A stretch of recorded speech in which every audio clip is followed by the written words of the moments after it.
Welcome to the Security Advisory Open Forum webinar. This is your chance to get the answers for questions that you have in the security space. So again, please let us know in the chat if you have questions. Adam and Mike are going to be here. Who's Adam and Mike? You might wonder. Great, I can provide that information. Adam Burke is the Quest VP of Sales and Partnerships, and Mike is the CTO. They're not just pretty faces. They're going to provide answers. So today, this is your monthly briefing on what's changing and what you need to do. And we like to just dive in with questions provided by those who had registered. So again, if you want to get your questions answered, like you can provide that when you register online, you can get those questions entered there. So Adam, real quick, just jumping in, could you please discuss AI cybersecurity issues and concerns? This is a big question. Does Quest have a solution or approach to help customers identify, prepare, and resolve these issues? Yeah, that's a great question. Probably could do a full boot camp or training session on that. But real quick, yes, we do. We do have some framework discussions. We have a workshop that helps organizations understand where they are and what they're dealing with potentially with their investments. And we're also going to be getting into a little bit today around some specific features and concerns and functions in the Microsoft and the Copilot space. But it is still a little bit of the Wild West out there. A lot of data security concerns people are dealing with, and it's same method as always. Layers to security, and being aware of your situation is kind of the first step. So I don't know, Mike, if you had any other thoughts there on that one too. It's there's a lot of different areas. Yeah. So I know this is so there's the approach of what does a business want to do with AI, what are you going to do, from an outcome perspective. And then there's the idea of having a security framework. So I am pretty sure we're all going to go to 42 different flavors of some AI thing over the next year. It's just going to happen. And HP is probably going to buy a few of them and they'll just die on the vine. So some of that stuff's probably going to happen.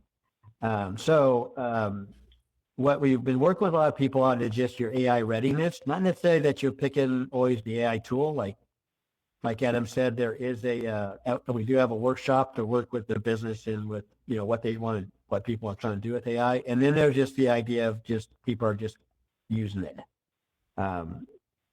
And I think the idea of a strategy says, especially if you're in any type of regulatory requirements, you have sensitive data, you're working for a DoD, state agency, subcontractor firm, whatever the situation is, that you could have sensitive data or regulatory requirements.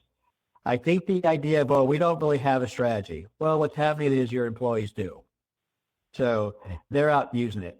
And people are going to come and say, well, what's your strategy to do? And the kind of buzzword term is AIDR. So detecting.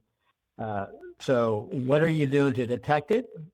And then how are you reacting to it? So that may be the only strategy that you have to have right now is how do I know what people are doing within my company that has the potential to leak information, create other, holes, bypass some of my current access control issues or my current roles, RBAC type of thing. So if you don't have a strategy for your business, and if you got sensitive data or regulatory requirements or for your customers on your contracts, it's going to be saying, well, what are you doing to prevent leakage? And what are you doing for AIDR? So we have a readiness assessment too, besides the AI workshop, but we're working with a lot of people to see where they're at with their AI readiness. So the idea says we're going to put our head in the sand and we don't have one. We don't have the golden egg tool, but your people are probably using it.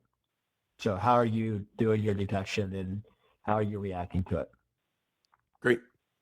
Our second question is regarding the Brickstorm malware targeting VMware and Windows. What are Quest's recommendations for hardening our recovery manager for AD, RMAD backups against this specific threat?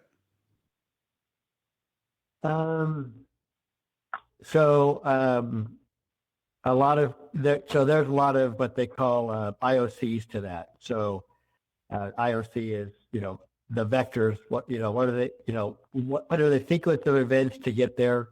What are the security vectors that has to happen? So we would like to dissect every one of those IOCs for those things. So your environment may be a little different for each one.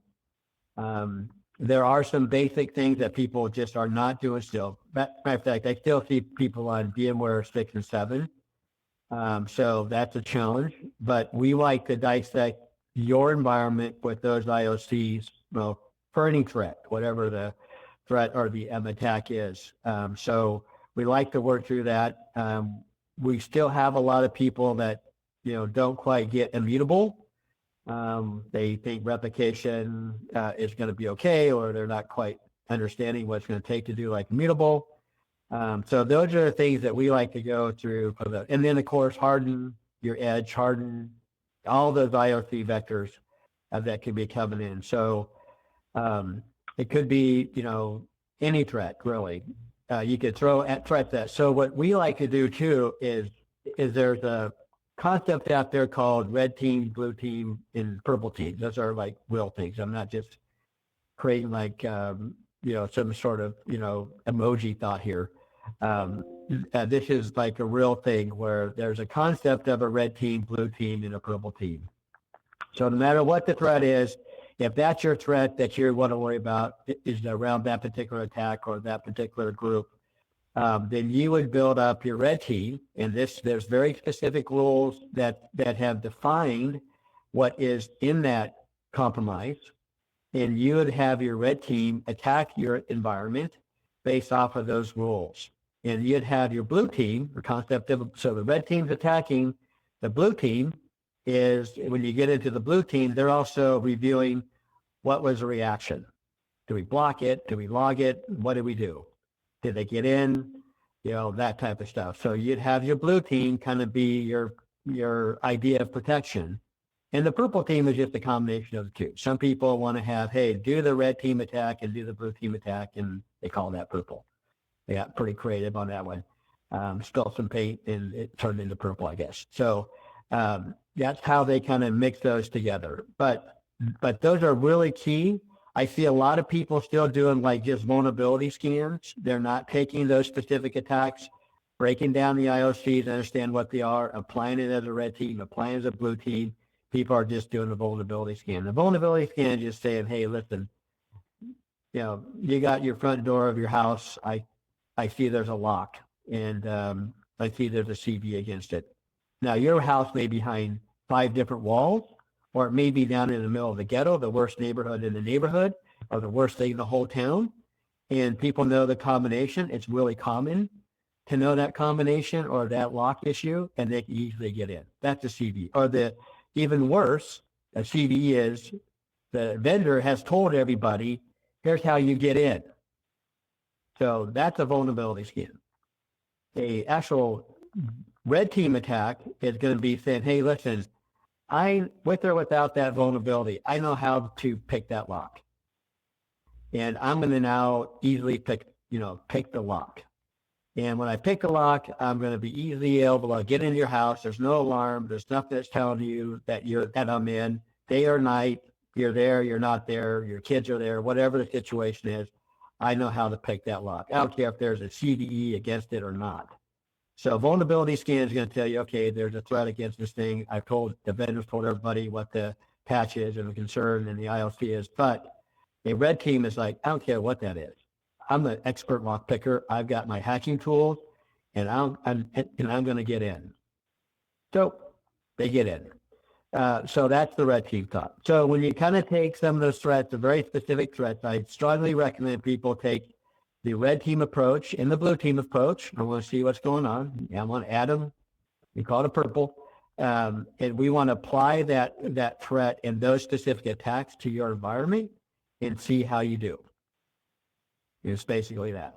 But a lot of people are just, I'll say that, spraying and praying, looking for CD stuff. And a lot of people are even behind on CD. So they're trying to, dissect, should I address an 8? Should I address a 9? Should I address a 7? Blah, blah, blah. And they don't really even understand what that means. So we just have to keep on working with people on how to work through that. And so CVs are nice. They're they're your oil light paving, but how the car's really running, you got to get into the carburetor, and you got to get into the engine, and you got to get into the details there, and that's the red team. Long answer, Paul. No, appreciate it. That's Long great. answer. Adam, anything you wanted to add? To get off of the norm. Oh, go ahead. Oh, sorry about that. No, go ahead, Mike. I just encourage people to get off the norm. Everybody and their brother does a vulnerability scan, threat actors too, and you got to try at least play in the same ballpark as these guys. Throw out some hacking tools and try it. Besides just be there standing there going, "Well, I've done my scan," and that's it. So Got it. Love it. Adam, anything you wanted to add? No, we got any other questions, or are you ready to jump in? Nope. Those are the questions. So all yours, guys. Okay, cool. Good deal. I think what we're jumping into today, and I know Mike, I know you're dealing with this every day in the Microsoft environment, and what you're seeing folks deal with, new features, new things coming out. So a lot of different areas, and we were chatting about this. There's probably 10 different layers of Copilot, discussed just on this one slide here around, the Microsoft security front and different ways clients are using it. Kind of real world, kind of feet on the street, what you're seeing in the Copilot world today around, the business versus the 365 licensing SKUs versus the consolidation. For our audience and for our partners and for our clients, what are you seeing out there right now? That's of interest or of note in the Copilot space. As far as we all know AI, we all know it can help with efficiency and things like that, but around specifically in the security space and what people are doing. And I know you shared a slide we wanted to kind of jump into the existence of agents, but anything you wanted to cover there? Well, I definitely think there's a lot of stuff going with Microsoft and Copilot. And like you said earlier, right, there's like 15, 16 different flavors of like Copilot. So for Microsoft. So a lot of people, maybe start off with Office 365 Copilot or something, because that's probably a little bit easier for people just to engage and invoke. So it's their Outlook, it's those type of things, PowerPoint, help, and those type of things. And there's risk with that. So right off the bat, we're probably concerned about, or you may not be, but there's leakage, there's rights overlaps between what people do in Copilot, what people put up on Copilot, and maybe what you want everyone to see, i.e. if HR puts something up there to look in Copilot spreadsheet and finance or payroll or whatever the case is, or maybe even engineering perspective, people have a chance to see that, and they're not supposed to. So there's a lot of overlap concerns that could be taking place here with, just exposure to your own company, and then of course leakage out to the rest of the world. So important there, when we just get to the basic Microsoft Office 365 Copilot, the whole world kind of stops there. So that's there. The other thing is in November, Microsoft started to, they said, hey, if you have a E5 license, or I think it's E5 license and maybe a business with a P2 or something like that because of the business premiums, you can now have security for Copilot. So people are dealing with, what does it mean for security for Copilot? It's free now if you had E5. So a little bit of that thoughts coming into the picture here with people. Now, it's been interesting. Microsoft has said that, and we've also had to work with people. Microsoft didn't say, hey, on November 18th, everyone's going to get it. What they said is that, hey, we're going to start putting this in and you will not have to pay for it. And we are still working with some customers that they do not have it in their on their tenant yet. So Microsoft didn't say you're going to get it by a certain date, which I thought was kind of tricky. How they're filtering that out to people, I have no idea. They did not brief me on that algorithm. But but people are probably just confused with, hey, they said we would get it, and hey, I don't have it yet. So that's going on, and you may need it. So I think a little bit here, if you're in the Microsoft world, as you see up here that we put up here, definitely got to understand what Microsoft is doing with these products. And I'm going to say this, not that they're replacing some. So I know Defender will have customers that will come in and go, hey, put Defender on and we'll get rid of CrowdStrike or something. They can do that, but you don't have to. You don't have to do that. So I would encourage people to, maybe not do that at first, maybe later as you get things set up and you understand what you're trying to do here with these agents. I would also, we also encourage people back to that AI readiness. That's the big deal here, because no matter what happens, you do want to look at some of these products. And if you're on a Microsoft product, which a lot of people are, maybe if you're all Google and Linux or Red Hat or something, and you have a mission in life never to touch anything that looks like, tastes like, or smells like Microsoft, you're probably a little bit unique. But there are people that are like that. But if you're in the Microsoft world at all, Office 365, Azure, Microsoft product up online, whatever you're doing, I do think you need to look at a strategy here with Defender and with Copilot for security. So it could be a opportunity that Microsoft gives you. It could be when you're doing your licensing, what's included, what's not included. It could be what's out of the box. So you got different tiers of some of those concerns that are coming on.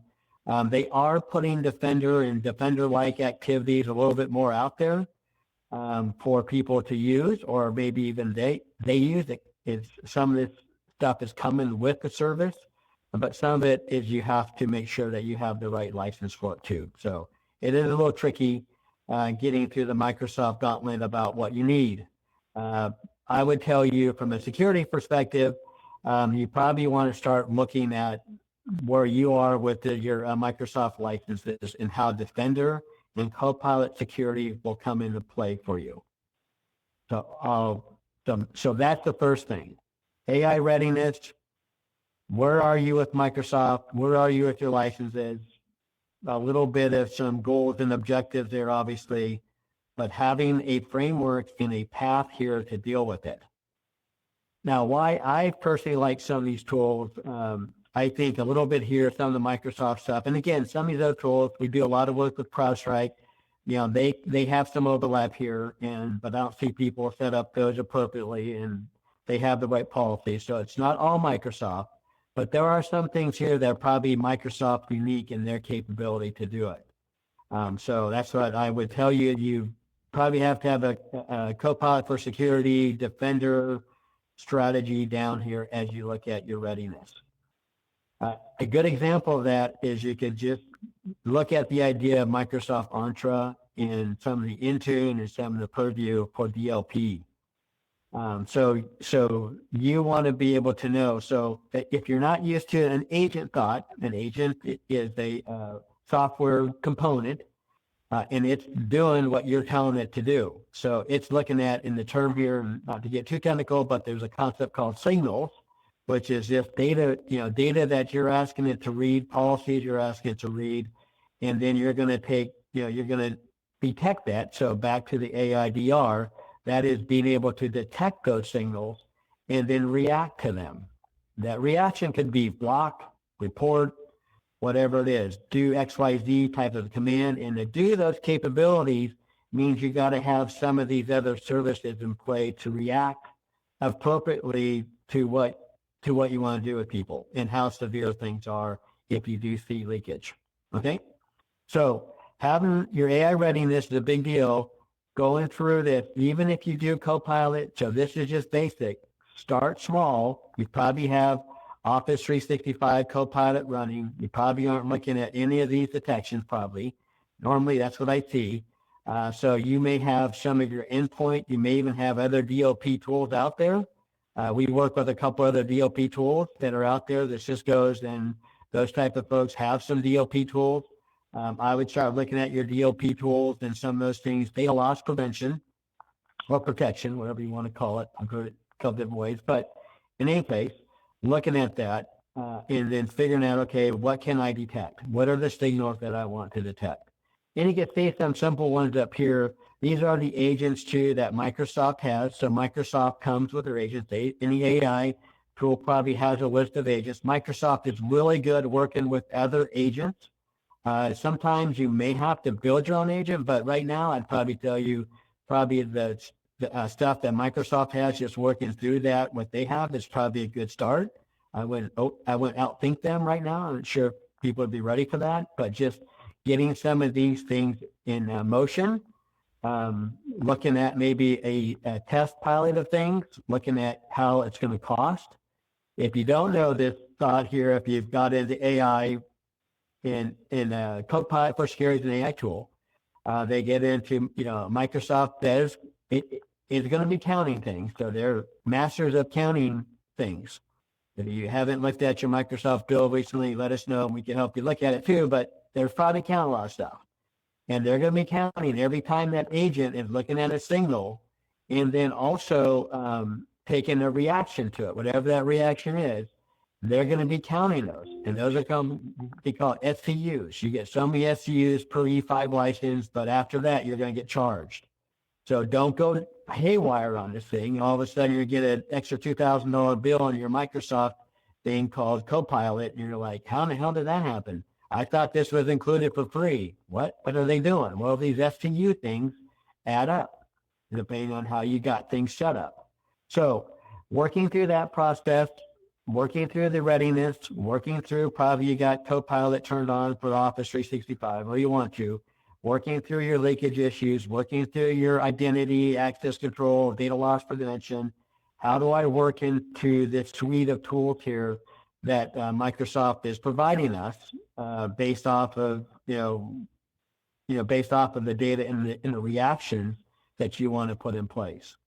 So long-winded word, but this is a really important strategy here. It's like a base strategy. This is sort of the beginning, a little bit of your framework. So you may have Copilot, you may be using chat, you may be using blah, blah, blah. They may be doing, there's whatever, 100 different flavors of some AI tool out there. How can it help me detect those? How can it help me respond to those? What's my framework to have that available? Okay. Because again, back to what I said earlier, the company may not have an AI strategy, but regulatory people, customers are asking, well, okay, but your people are probably using these tools and data could be leaking and you don't have a way to see what they're doing. That's not good. And especially if there's things like HIPAA. HIPAA says you got to look at it. You can't pass the buck and put your head in the sand. Well, I guess you can, but you got to pay fines. And you could get sued, but there is that process. But they're saying, hey, you've got to understand what's going on in your environment and how are you dealing with this versus the head in the sand of what to do. So a lot of words here, Adam, but this is a great topic to have with people of their Microsoft, and Microsoft is a big player because it's on, I'm not sure how many endpoints, but a lot of them have Microsoft endpoints. Yeah, so Mike, so a couple of things within that I think are really, really important is one, these agents are becoming part of the bundle and part of the offering, and Microsoft under some algorithm since November is putting these agent capabilities into people's tenants as part of their licensing. So, and when everyone gets full access to that, depending on their licensing, is kind of up to Microsoft, but they have these agents, but just because you have it doesn't mean it's necessarily operating. And then depending on how you configure it can also impact an organization's readiness and spend. So you have them, but you have to configure them to actually interact with your environment, block, detect, alert, whatever it is. So these agents are kind of like, their capabilities to be leveraged but you still have to go in there and tie them into your other systems. If you have a DLP solution, if you want to block something, if you want your, app lifecycle management agent to alert you on patching levels or, things that are going out of end of life or anything like that, you have to tell it what to do. It's not an automated agent that's going to just go out and start, cutting the grass for you. Yeah, you've got to give it some direction. So now some of the stuff, again, getting into what Defender's doing, not just AI, but just getting into what Defender's doing. They are putting some Defender capabilities just in some bait services. So don't be surprised if somebody says, hey, this was going on and then I got blocked. Well, that could be something that they put into like a Defender thought. So, so Defender is coming into play without maybe you knowing it, just out of the box, besides any Copilot something. So just remember that. And then there's a thought here of saying, okay, I want to know more what Defender's doing. Plus, I want to know what the agent and what I could put in place based off of our pulse. So you can see some of the, if you just look underneath the Copilot, like there's threat hunting, there's those type of things too that you could put in place and go look for something. So that, there's meanings behind each one of those, agents on what it's doing. And there's a list of what it can do, how it does it, in some of your options to say, well, just report on it, but don't block it, or block, and how do I block it, and some of that stuff. So there is, there are some thinking, some thoughts you got to put in behind those, but they're good thoughts. That's what I'm saying is, but, probably get into, Defender, what Defender's doing. Now that's different than going back to, for clarity, Defender's in different versions, but that's not what happened in November is Copilot for Security. So just so we're clear, that is their Copilot for Security is their AI capabilities that came in play. And then this is what kind of comes into play on some of those agents with them, under like beneath that Copilot thought. One of them too, just knowing your posture here. If you look underneath the Entra one, the second one over, you look down there in conditional access optimization. A lot of people get confused with conditional access, and this could come into Swiss cheese, or just people walk around without their head on. I mean, and they just don't even know it. It's kind of like, hey, they don't even see their heads gone. It's amazing if you just run some of these things, but getting into a practice or work with us, I'll do our pitch because this is new and a lot of people do need help here. Working with us and saying, hey, listen, I do want to get here more, working through the costs, working through the ramifications, working through the framework, because conditional access is a big deal. I mean, a lot of these threat vectors come in because people don't have good conditional access into your Entra world. So that could be anybody on the internet getting into your Office 365 or even your Azure platform because you don't have good conditional access. And people have had a hard time figuring out what the hell does that mean and how do I report on it? Well, here's an agent and a process to go through. And remember, one agent can do multiple streams. So it's going to be reading multiple signals. So that's the game that people are going to be going through here is reading those signals coming from different, from different areas or at different times or different, platforms and be able to, interpret what your conditional access, in this case, what an agent is. So there's some good stuff in here. I mean, there's some good stuff that just says, even in your Intune, even in your Purview. I mean, there's some good stuff and they're building on this. You asked somebody probably a year ago what Purview was like, they'd probably, tell you it stunk. But it's getting better. And so getting people to start working through this process and then putting into, hey, this is a cost for us. So some of this stuff isn't going to be free, right? These things are going to be happening, but it's the cost. And how do I get that into the budget? How do I see what that cost is for a group? Everyone's got their own little cycles of how this is going to work. And if you don't start this one way or another, you're going to be behind. You might as well now you could put your hat on one security vendor like CrowdStrike, which is cool. I mean, if you want to do that, that's up to you. That is a strategy, but there's only so far they could go too. So I kind of like to look at security tools to be more than one. And Microsoft is a big thing there, and they put a lot of time in these tools and a lot of visibility off those signals that these other folks do not have. So it's important that you understand this if you're in the Microsoft world. And how do you build your strategy, using these tools? Yeah, it's changing quick, Mike. I was listening to some podcasts last week, and the idea that the AI Copilot kind of end-to-end concept, it's not really necessarily end-to-end. It's kind of a middle-to-middle relationship as far as, hey, that policy configuration agent or that vulnerability remediation agent, that can be operating once you set it and once you place it. It can be continuing to kind of iterate over time, helping organizations patch, maintain, remediate vulnerabilities, all sorts of those things. But there's a couple of things to consider there as far as, okay, in order for it to act in a positive way on your behalf, you have to understand what its capabilities are, how you want to configure it, and then what are the costs associated with that.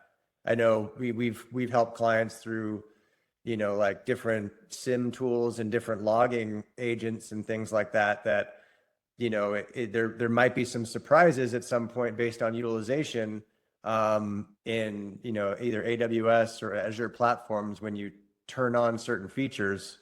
Maybe the feature is bundled in, but the output and the logs and the data that's generated isn't always accommodated, isn't always covered in that agent or that capability. So putting your head in the sand can be painful if you don't kind of go into it evaluating the capabilities, the risk, and the cost.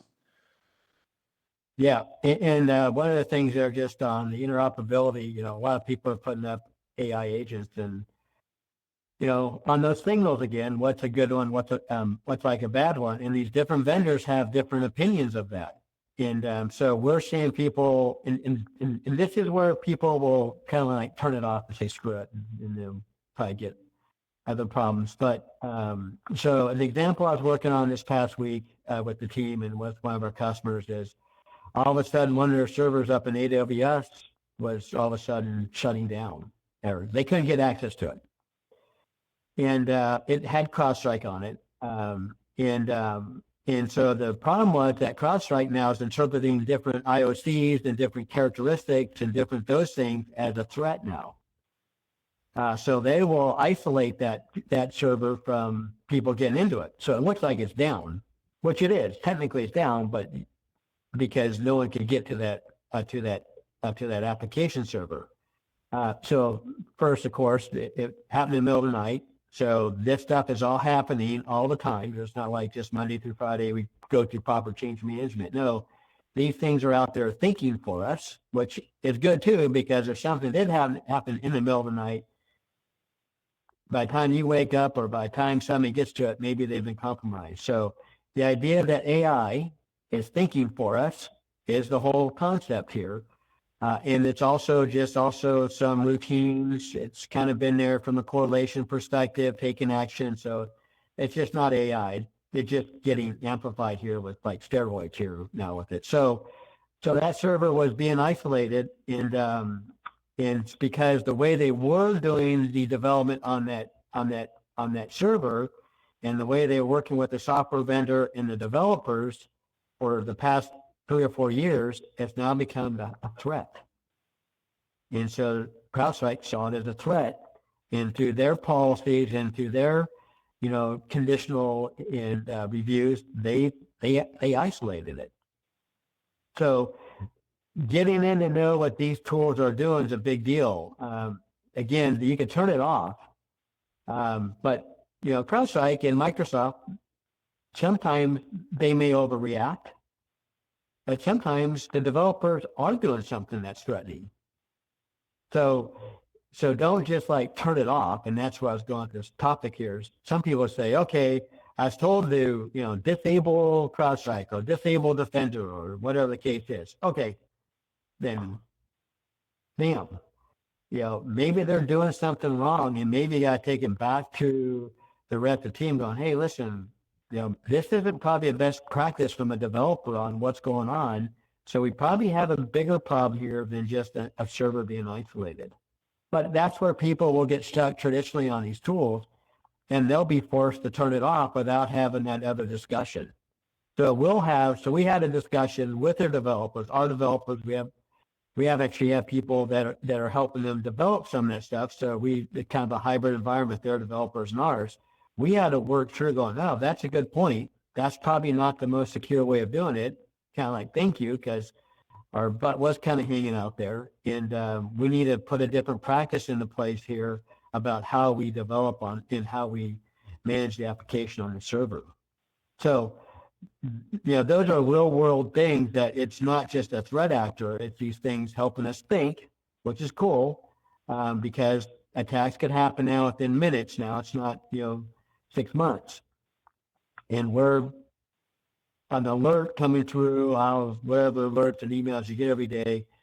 A lot of people just don't see that one and don't understand it and don't really know their posture and how to react to it. Well, that's the purpose of tuning this stuff. So good stuff. I tell people to embrace this thought of Defender and Copilot for security and these tools. Not that they're all going to be Brainiac. I would tell people to bring people in. Obviously, I'm going to say that because we do that for customers. But really, we have a huge team behind us, and I'll tell you, if you're out there running, a company with 10, 12, 3, 4 IT people, you're gonna need some help. Even at 15, 20 people, we help a lot of companies, and it takes some thinking and help in backing up because all this stuff is being developed quickly. Excellent. Good stuff, Mike. Yeah. Good stuff, Mike. Yeah. Yeah. That's that real example of maybe going around the access or the control for the development team, and the tools keeping everybody honest, or at least the prevention from harm there. That's just another one there, Adam. Yeah, just an example too. On again, you could throw some salt on this if you want to, but which if you throw too much salt on it, you'll be like a slug and it'll just die. But a little bit of salt's okay. A little bit of salt on your steak isn't bad. But a good example came in where we had a customer and one of their users, their email was compromised. Their email access was compromised. And of course, when you do that, the conditional access probably was not the best, but a lot of people are in that situation. But so somebody did get into that person's, it was a phishing email, so that was a vector. They did get into that user ID. Within 20 minutes, though, we did see them do some things. Nothing from a breach perspective. No data was extracted or emails being sent. But Defender, because just some basic things that Defender came with, identity did isolate that person and did block that person from being able to log in, which was good because that person was compromised. So the threat actor was pretending to be that person, of course, with their identity, and it was blocked. So if you think you could have caught that, and by the way, they had CrowdStrike, it looked like a normal thing. If somebody's email gets compromised, it starts looking normal, right? If I know Adam's password and I start logging in and doing things, it looks normal. But then all of a sudden, a couple signals were detected that maybe wasn't quite normal after they got in, and they start looking at the root. They start doing some of those things. Boom, Defender stopped it. So that prevented somebody from a huge reputation problem because people hate that when they get an email. They first send out a broadcast to all the person's contacts and customers, vendors, your own internal people. It's a huge pain in the rear. And so reputation is blocked. So that's cool. Further compromising was blocked. We had also logs to go see what was going on so we could tell people, hey, it was blocked and we don't see any data extracted. So from a forensics perspective, you could feel safe that they didn't take a bunch of stuff in 20 minutes or they didn't leave bunch of stuff behind. So like those are like the pros things. So those are the things that says, hey, this stuff is good. And I tell people to, if they can, embrace this as much as they can. Excellent. Good stuff. Good stuff. Well, I think we're coming up on time. Appreciate all the questions beforehand. And Mike, thanks for walking through those examples with the team here. Paul, anything to close us out? Yeah, real quick. This will be posted on the Quest Partner Portal. You can access that if you go to questsys.com. You can also follow the QR code there. And we'd love to talk more to you. And if you have questions, email those to us and we can get back to you and help you out as well. So yeah, thanks a lot. Really helpful, guys. That was great. Yeah, thanks, Paul. And thanks everyone for joining. If you have any other questions or you want to get a little bit deeper into the conversations or agent discussions we had today, please reach out. As always, if there's an emergency, as it's listed right there, we do have a 24/7 incident response and incident containment team to help you, a client, friend, partner, anybody who's dealing with an emergency. We can help. So thanks again. And we'll see you guys next month. And just let people know that you're on that. We actually answer that email and we actually pick up the call. So when you send us an email and you send it to ir@questsys.com, you see in the lower right, and there you call. We're open 24 hours a day, of course. But if you send an email, we will respond. So we're here to help. Thank you. Thanks, Mike.